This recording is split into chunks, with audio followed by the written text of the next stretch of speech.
Welcome to Real Talk on Talent, a human resources podcast where we talk about talent acquisition, recruiting, and all things hiring.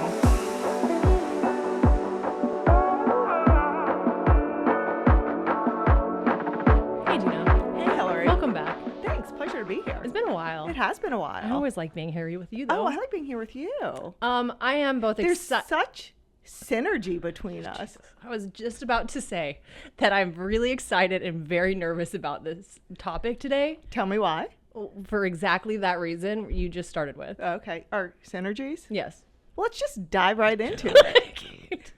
So today we're talking about buzzwords, Buzzwords. corporate jargon, the things we all love to hate Yes. and hate to love. Yeah.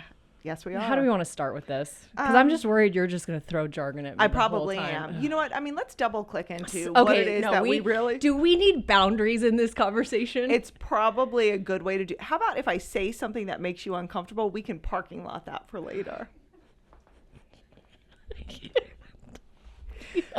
So, okay, let's talk about why this is such a like this buzzwords. okay. Why are they everywhere?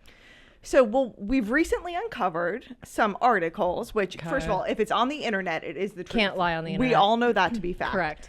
But we already know that corporate speak exists. So, but let's start there. Okay. Why? Oh, gosh. I'm not asking for like an actual historic reason, Okay, but like well- in your experience in the corporate world, why do you think we default into these like corporate sayings and like jargony words and I've got a couple of ideas here. They have universally accepted meanings, which they can kind of almost become a universal language. One. Okay. Two, they're sometimes nicer than saying the actual thing that you mean. I think that's fair, but I think there's a difference between framing a statement in a professional way, Okay. which is that second thing you talked about. Uh-huh. But the first one where there are all these like idioms or analogies, Oh, yeah. like tops of the waves, tip of the spear, like it's not actually clearer. Oh, this is my favorite. You don't want to be the long pole in a tent.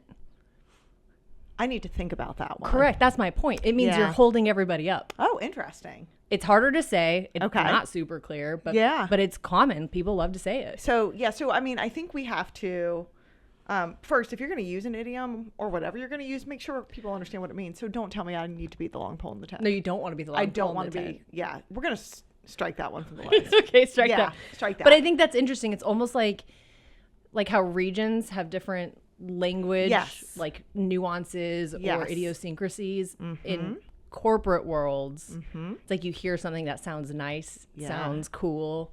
Well, and then I think if you're in an organization and everybody's saying tip of the spear, Yeah. you're naturally going to say tip of a spear. So it's almost kind of like it's like a stereotype almost. Follow me here. Yeah, in no, that- you're right, because I'd never heard that before I came to Hueman. And especially when I started at Hueman 6 years ago, it was used all the time. Yeah. And I have never once used it. Well, good for you. It just, there's something uncomfortable about it. I'm with you. I'm with you there. Okay. Yeah. That is interesting. I appreciate that insight there. Do you use corporate jargon? So I didn't realize I did. Okay. Until my husband called me out Oh, on it. no. What did he call out? I was, first, one time I said double clicked and I cringed on myself. I was like, oh, no, Dina, you should said that. Stop. Double click on that. Apparently what I say, and I don't think this is that much of a, jargony term, but I always say, I'm going to give you a high level overview. A high level overview. Literally every time I walk out of a call, he's like, did you give another high level overview? I'm like, I think I just did, didn't I? I'm sorry. Yeah. So I do a lot of high level overviews. I do a lot of high level overviews. What about you? I don't know. I'm sure I do. I I can't think of anything specific that I go back to. I'll have to noodle on that. What? There we go. I don't know. Yeah. I remember a couple years ago, bespoke.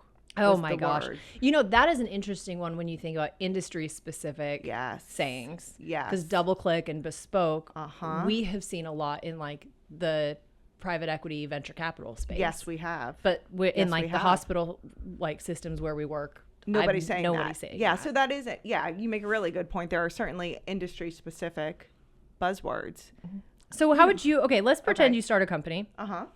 You have a bunch of new hires. Okay. do you use buzzwords for these fresh like employees who've never been exposed for these green beans? I don't know. So If yes is your answer. Is that a buzzword? Green beans? I don't know. No, maybe that's. I don't know just if it's an industry corporate term. specific. Yeah, corporate. It is now. Boom. So if I do use it, I use it accidentally and inadvertently. Can we talk about my favorite topic? Please. The sayings you made up. Oh, I make a lot of them. You make a lot of them. Yeah, I make a. So these should be trademarked. Just FYI, I want to make sure that does happen. I like back of the math envelope. Yep, very important. And I want you guys to think about how that works for a little bit. It does. Okay. Okay. Good. What else? I mean, because who actually has an envelope? So do it on the back of the math instead. Okay. You can't justify it, Dina. No, you absolutely can't. Okay. I have hit the wall running several times. That is my absolute favorite. Yes, yeah. Hit the wall running. Uh-huh. And then also I really like it's another quiver in your Another toolbox. quiver in your toolbox. So that's the thing. I mean, there are all these sayings to say the same thing, but they're all just so arbitrary. Who has quivers? Why is anybody talking about a quiver? I mean, it's got to come from a historic piece. I mean, I get that it does, but why is a quiver coming up in modern day speaking? I mean, I don't know. I don't have my arrows strapped over my shoulder. Well, I keep them in my tool belt instead. I have an answer for you. Oh, Whitney for the win. Corporate jargon emerged as a byproduct of the cultural and professional integration of military veterans into the American business world post World War II. Interesting. Interesting. So tip of the spear is quite appropriate. Ugh. I see that. Okay, I do want to talk a little bit because that is very interesting to think that if you have, what year did you say that was? It was during World War II. World War II. Post World War II. I'm Okay. guessing 1947. Yep. So if you think the 50s, like late 40s, early 50s, you start to have military come in. And then Whitney was telling us about how people using AI today to help craft different materials. And I'm not blaming marketers 100% because marketers can do no wrong, in my opinion. Yeah. But if you're going in, apparently the article was that if you have people go in to create business documents and they're inputting these business jargons into AI, which is then feeding the data set. So then AI is pumping out results. Yes. Using just the reinforcing jargon. it. It's just reinforcing it. Reproliferating the message. So why does it bug me so much? You know, for me personally, it's a lack of originality. That's a good point. It's a lack of originality. And oftentimes in case you didn't know this, I can be a little bit direct, Hillary. I feel like they're just, you're hiding behind a phrase. Just you're not talking about your real comfortable intentions. saying what you actually Exactly. mean. I think that's a really valid point. I have a similar feeling on the buzzword side because I kind of differentiate that corporate speak is like those sayings and phrases, and then buzzwords is where you throw out fancy like bespoke. Yes, and if someone who overuses buzzwords. I question if they actually know what they're talking about. No, I could see that. Because if you just come in and you're talking about synergy and you're talking about optimization and those what words. about your velocity? Well, those words can be correct in the right cases, but if you're just layering I'm going to reach into my purse buzzword, and throw out every buzzword I have at you. then I'm going to be like, okay, explain it to me like I'm a kindergartner. And if you can't without using buzzwords, then you just have words that make you sound fancy. And I'm going to question if you actually know what you're talking about. Perhaps they're just pontificating at that point. But pontificating is a great word. That's And not, it's not a buzzword. Correct. It's a real legitimate word. As opposed to a made up word. Yes. Yes. I think we should have fun with buzzwords. Okay. I think we should have fun with corporate speak. I think we should play a game. I think we should play a game. I'm just diving right into it. No, I know, but first I want to ask you. Okay. Do you explain jargon to new employees or do you just let them learn by osmosis? Osmosis. Really? Yeah, osmosis. I mean, There is an argument that using corporate jargon is actually a kind of an offhanded way of making younger workers not feel included. Interesting. That would require too much effort on my part. The effort to not include somebody is more than the effort to include. I think keep going. Yeah. Keep going. So I think of myself coming up. If I was in a meeting and that somebody said something and I didn't understand what they were saying, I would do one of two things. I would stop and go, "Excuse me, can you explain that to me?" Or I would write it down and I would go look it up later. So for me, if you don't understand something, perhaps it's not right to stop an entire meeting and pivot and explain that to you. It's an opportunity for an individual to be resourceful and do a bit of self-learning. Yeah, I completely agree on that. But I think Whitney brings up an interesting point that there's this generations create the work culture. Okay. And then when you enter the workplace, especially if it's a like traditional work like environment, then you have to adapt into that. Yes. And that includes what you wear, how you speak, how you show up, like your respect for hierarchy. And if you are a leader in a company and you speak with like in confusing ways, or you kind of expect people to step in line, then you really are just perpetuating this. Like you have to earn your stripes basically to be able to fit in. And that includes even being able to understand what's happening. Yeah. Yeah. So I wonder if people tend to perpetuate it because it makes them feel like, oh, now I'm on the in. Now that I'm on the in. I get it. I'm here. I understand. I can use the phrase tops of the waves and and like it's in context. I wonder if there's almost this subconscious like rite of passage. Really? I'm no. I'm pontificating. You are. It's delightful. I don't know. I mean, yeah. So. And maybe that's why it bugs me so much, because there's a level of like not presumptiveness, like superiority. Yeah. Like if you use these phrases, it's because like, oh, I'm in charge. Like I have the experience to use these terms. And maybe that's why it annoys me, because it's like, that's not you. That's just what you've learned by mirroring other people. Okay, I see where you're going. You bring up a fine point, Hilary. There is an assistant professor at Hong Kong University, Zachariah Brown. He explains that the desire for status is in the workplace is why we use those corporate jargon words. Language is one of the mechanisms of showing off. Yeah. It's how you demonstrate that you're competent and capable. Yeah. Interesting. Yeah, you know what? That to me is yes, but that's where you have to look beyond the surface, because to the point you made earlier, there are people who can speak all the keywords and there's no substance behind this. So, yeah. but I guess that's the point, is like, so instead of just absorbing the culture of tip of the spear, what are you actually trying to say and tell the group that? See, like, that's my point. I think it's kind of the same thing as I can see why someone would mirror their boss if their boss was successful 100%. and they use these phrases. Yes. I mean, not to pick on a specific industry, but double click is used in one specific industry from what I have seen. Yeah. I've only double clicked in one industry before. Correct. Have you guys double clicked anywhere? No. See, they're not in that industry. There we go. You know what? I think we should do Control Alt Delete on that. Great. I'm going to try to bring my own. No, we kind of went to a space that I hadn't really considered. Okay. I will say this. I think that I am breaking the cycle with my team. Okay, tell me more. I don't think, and someone would have to validate if this is right or not, I don't think I use very many like idioms and business sayings. Okay. And I don't think you do either. Yeah. I don't think Come you as do you either. are. Yes. Come as you are. Yeah, I would kind of say I'm breaking the mold as well, but it's simply because of my inability to effectively articulate idioms. We know I can make up my own. Honestly, all the time. that is the way to take the power back. Dina. Exactly. Take the power back. I'm not engaging, but you're gonna repurpose for yourself. This is the tips of the mountain. Got it. Ready to go. Nailed it. All right, Dina, do you want to play the game? I want to play a game. Okay, let's do it. Boom. Ba-da-ba-da-ba. We're playing a game. I'm stuck. Okay. Okay, so instead of doing hot takes for hot topics, what we're going to do is I have written down phrases that should not be used in the professional workplace and like traditional professional workplace.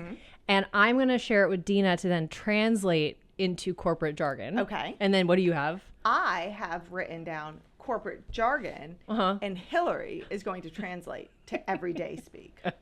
Okay. All right. You want to start? Sure. Okay. First up. Shut up. Shut up. Maybe let's put that in the parking lot.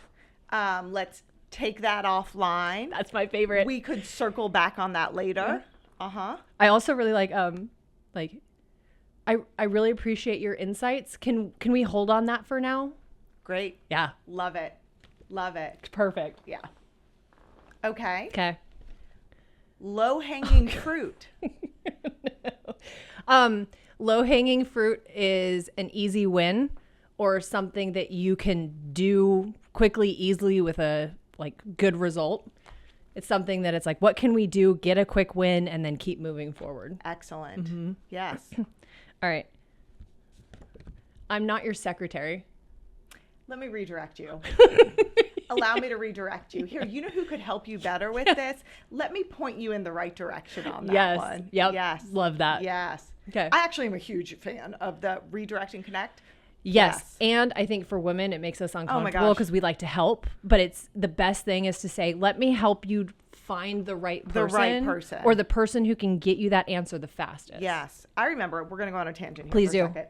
So at Hueman, one thing we do is we offer incredible customer service. Yes. But what that often means is scope creep. And it can be scope creep to a detriment. Keep going, then we're defining scope creep. Okay. Because I think that's a jargon that... Oh, dang it is. So I did a training called Redirect and Connect. And that was the name of the training. Great. And I was telling everybody, listen, you are a recruiter. You are not running background checks on individuals. Correct, so when somebody's asking you to interpret a background check, you politely redirect and connect them with the appropriate resource. That's great, Dina. Thank you. That's bring my that back. Corporate jargon. Okay, redirect scope and creep. Connect. Yes. Scope creep for our entry employees is essentially, here are the bounds of the project, and you're asking for things that slowly expand the bounds of project or responsibility. So the scope of the project is being creeped. So they creep. Would creep. Yeah. Okay. Whose turn is it? Mine, I think, maybe to show you the card. We did. Yeah. Okay. This is my least favorite of all of them. Double click.